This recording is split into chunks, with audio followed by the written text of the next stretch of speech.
Good morning, जय Hind children. तो आज हम लोग जानेंगे रिलेशन का प्रॉब्लम।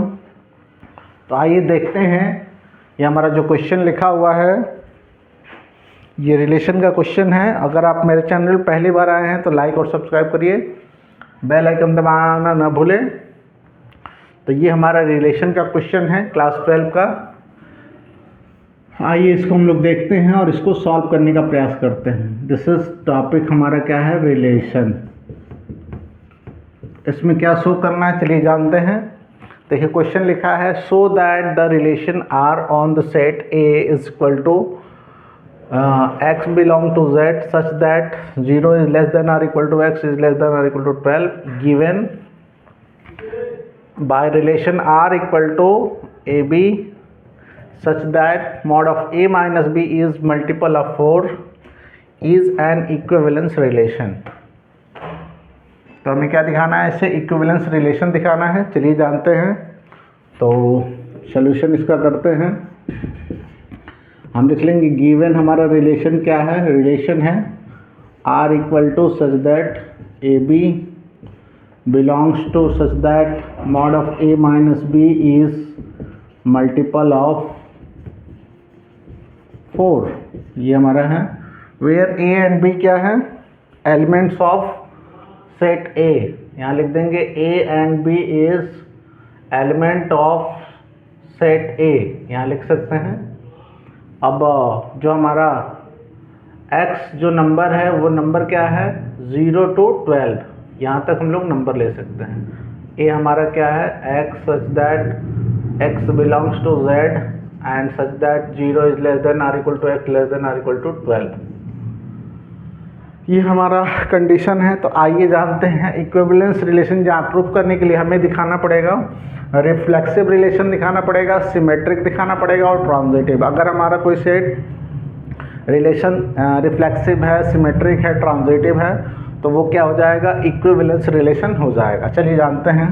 तो सबसे पहले हम क्या दिखाएंगे, रिफ्लेक्सिव दिखाते हैं। रिफ्लेक्सिव रिलेशन में क्या होता है कि since a belongs to R, अगर हमारा कोई रिलेशन है ए में बिलोंग करता है, जैसे हम लोग लिख सकते हैं ए आपका नंबर हो सकता है 0 to 12 के बीच में कोई ले सकते हैं। तो हम लोग लिख सकते हैं कि बिलोंग करने का मतलब मॉड ऑफ ए माइनस ए क्या आएगा, 0 आएगा।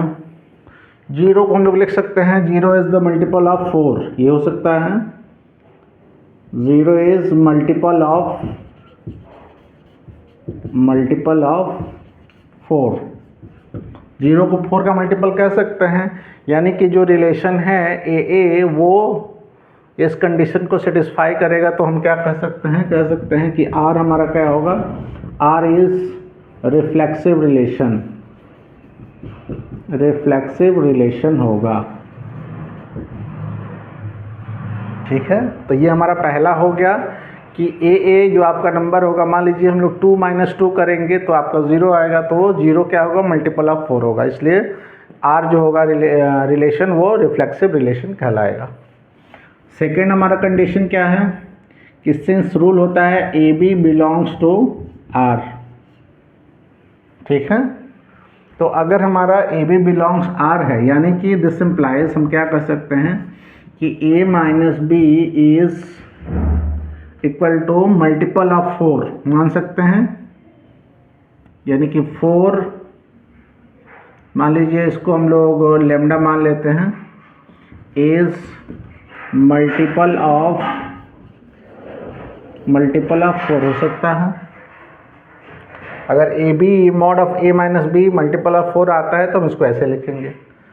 अगर इसको हम लोग लिखते हैं दिस इम्प्लाइज, तो हमारा मॉड ऑफ बी माइनस ए क्या हो जाएगा, बी माइनस ए लिख सकते हैं। तो इसको लिख सकते हैं, ये भी हमारा होगा, ये हमारा 4 लेमडा आएगा। यानी it is also a is 4 lambda is multiple of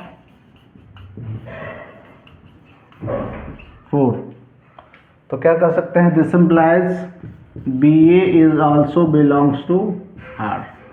it means R is symmetric relation. R हमारा क्या हो जाएगा, सिमेट्रिक रिलेशन हो जाएगा। ठीक है, थर्ड हम देखते हैं, इसमें आप लोग नंबर यूज कर सकते हैं, यहाँ पे हम लोग ऐसे देख रहे हैं। थर्ड हमारा क्या होता है, ट्रांजिटिव रिलेशन। तो मान लेते हैं कि since a b belongs to R होता है, यानी कि इसको हम लोग लिख सकते हैं mod of therefore a minus B is equals to, हमारा क्या हो जाएगा, मान लीजिए 4 लेमडा आ गया, multiple of is multiple of 4, equation 1 मान लेते हैं, and second one is BC is also belongs to R. It means this implies that therefore mod of B minus C is also, इसको हम लोग मान लेते हैं 4, एक कोई कांस्टेंट मान लेते हैं, लेमडा डेल्टा मान लेते हैं, इज मल्टीपल ऑफ क्या हो जाएगा, 4। इसे इक्वेशन हम लोग सेकंड मान लेते हैं। अगर ये बिलोंग कर रहा है और ये आपका ये आ रहा होगा, this is condition. And third one हम निकालते हैं, सिंस ए माइनस सी निकालते हैं, कितना होगा, ए माइनस सी को हम क्या लिख सकते हैं, अगर हम लोग ए माइनस सी निकाला जाए तो इसको लिख सकते हैं ए माइनस बी, यहाँ पर हम लिख सकते हैं,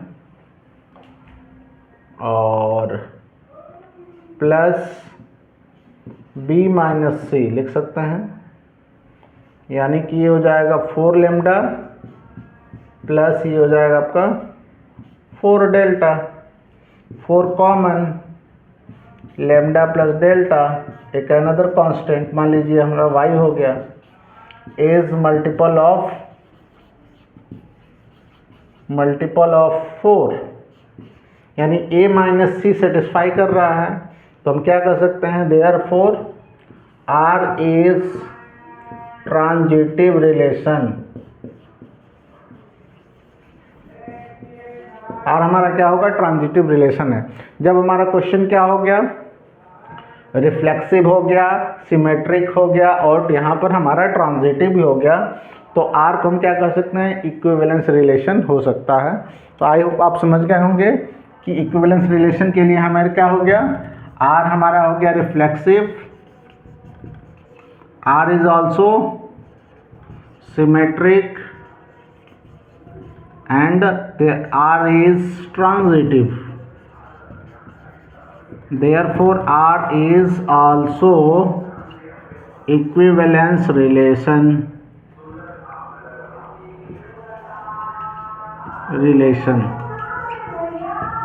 आई होप आप समझ गए होंगे कि कैसा इसका आंसर कैसे लिखते हैं।